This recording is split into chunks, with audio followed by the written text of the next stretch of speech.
Alright. We'll just call this a little theory. Doing lots of research, looking at lots of stuff. And you can't really see much of that. But yeah, my book collection is growing in. But no, it's just a part of it, whatever.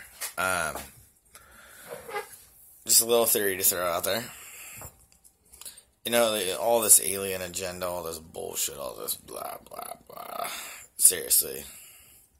Just fallen angels. No more, no less. It's not.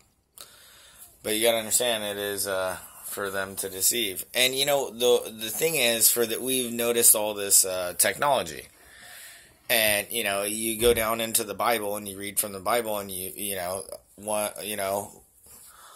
one of the main angels taught him how to cut herbs, how to, make women make makeup and look better and do chants and spells, blah, blah, blah.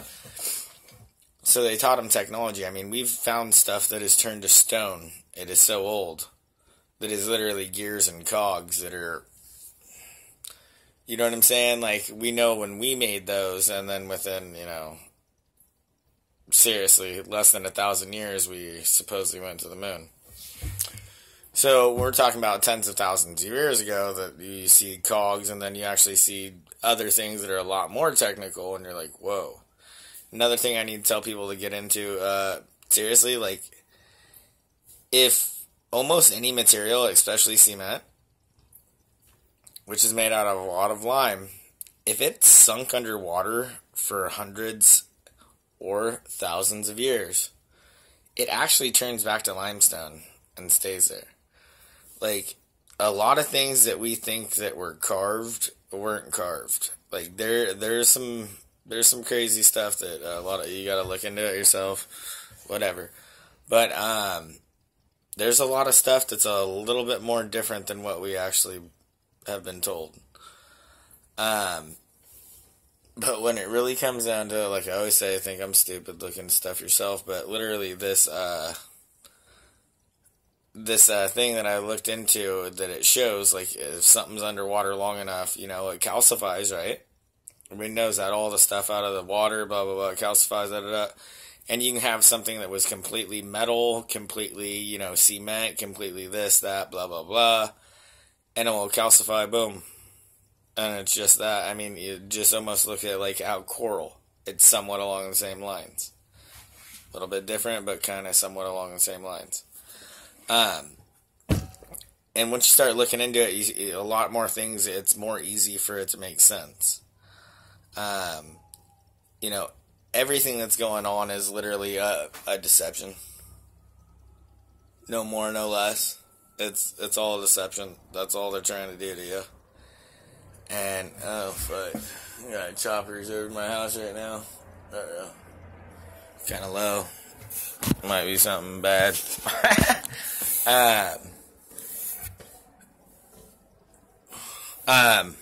But yeah, no, it's just all, I'm kind of off base here, but it just all seems to be a deception, and what it really seems to be to me is that aliens are fallen angels, but more than anything, our civilization, whether it was from fallen angels or whatever the hell, has built up before. And whether God destroyed us, we destroyed ourselves, whatever it is. I mean, all the way down back to Germany and other things in, like, 1500s, 1400s, whatever it was. Of, like, newspapers showing that there was, like, air battles and all this crazy shit. Well, what the fuck? Nobody flew. 400 or 500 years before anybody flew. Like, something has happened. People have made it up, and my little just theory throwing it out there is people made it up to such a certain point and they blew everything up, and then they just said, fuck it, we're wiping technology out. And I'm not saying there wasn't a class that said, well, we're keeping our technology, but we're going to let everything else start over. Because I'm sure their numbers were so dwindled that they were just like, maybe, I don't know, but a theory. So if they just sat there going, and most likely these are fallen angels, we're not talking aliens, and they had to sit there And they could sit there and be their little numbers and all this, but they could still sit there and just try to destroy us like they are. Because what's the point of life if you're not searching for good or evil, if you're not learning? If everybody just walked around being good little, hi, this is would be the meaning of life, obviously. So I understand there's, yin, yang, meaning of life, but the meaning of life is love. And I understand there can't be nothing but love, or man, that'd get really annoying. I understand that. So it all is what it is, but just realize everything that you're being told is a lie, and if you can't literally do your own research or reproduce the test or see multiple people that you trust reproduce a test and show you the same results, you can't believe in just whatever the hell they tell you. And NASA is the biggest lie in the world. Think I'm stupid, but why don't you go look up the freaking the translation in Hebrew for NASA. It's deception, or to deceive. Why don't you start looking up? I promise you, you start finding out some truths yourself, you get to a certain point, you'll really open your mind. Don't let it drive you crazy. It's easy for it to do that. Whatever, just putting this video out to put it the fuck out. Alright, love those that love. Let's support those that hate. Thanks for listening, people.